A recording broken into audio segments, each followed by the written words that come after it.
Ndibulise kuni bathandi bezemidlalo eMzantsi Afrika, ingakumbi kuni balandeli bebhola elikhulu ke laseMzantsi Afrika.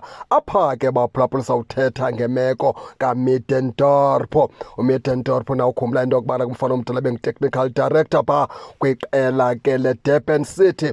Umfana omdala ke wenzeka into yokubana ke babe ke bayohlukana phaa neDurban City. Nawukhumbula into yokubana ke umqeqeshi weDurban City ngelaa xesha ke nguGavin Hunt. Kwacaba ke phaa khona amagingxigingxi ke enzekayo, kwanyanzeleka into yokubana ke uMiddendorp makachole konke kwakhe alishiye ke elaa qela.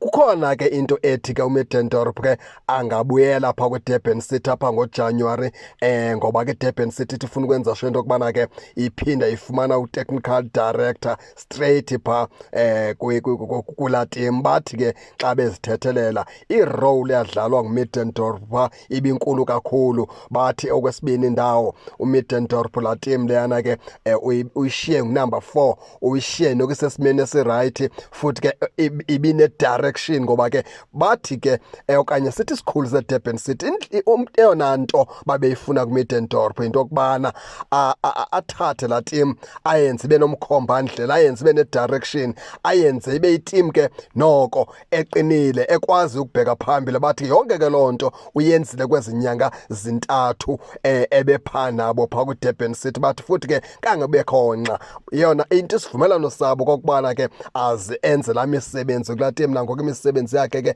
uyenzile uMiddendorp. Laa team yahlala kunumber 4 yasesimeni esirayithi. Emveni koko ke babe ke bayakhululana phaa neDurban City, nangona isizathu ke bengazange basixela, bengafuni ukusixela. Ikhona ke into ke engadibaniyo ke kule ngxelo yabo ke abaphathi ke beDurban City kwesi sitori sabo ke noMiddendorp. Kodwa kubalulekileyo into yokubana ke uMiddendorp ngathi ke uyawubuyela phaa ngoJanuwari. Nalapho abangafuni ungena ke batsho inyani into yokubana ke bayambuyisa, kodwa khona amarhe angathi uMiddendorp ke uzawubuyela phaa kwelaa qela ke leDurban City. Zininzi ke neetim ke lapha phantsi kwe-DStv Premiership ezimfunayo uMiddendorp njenge-technical director kuzo. Baphulaphula kwaziwa into yokubana ke ngoJanuwari uzovumbuka kweyiphi na itim ke, kodwa kuthiwa ke ngoJanuwari uMiddendorp uzobe umfana omdala engu-technical director wezi team ke zingafuna ubizwa ngegama, ukuquka ke iDurban City kanye le ebekade sebenza kuyo, nayo akhona amahlebezi angathi ke iza kumbuyisa.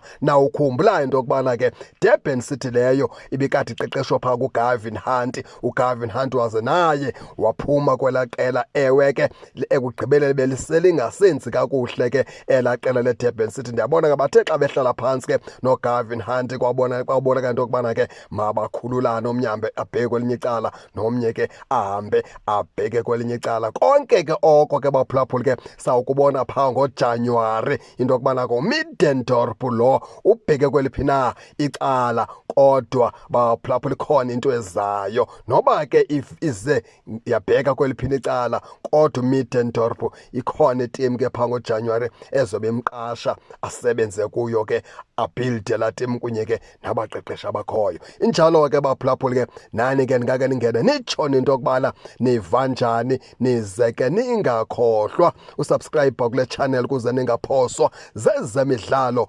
endizanothulela zona kwixa elizayo kakuhle babukeli.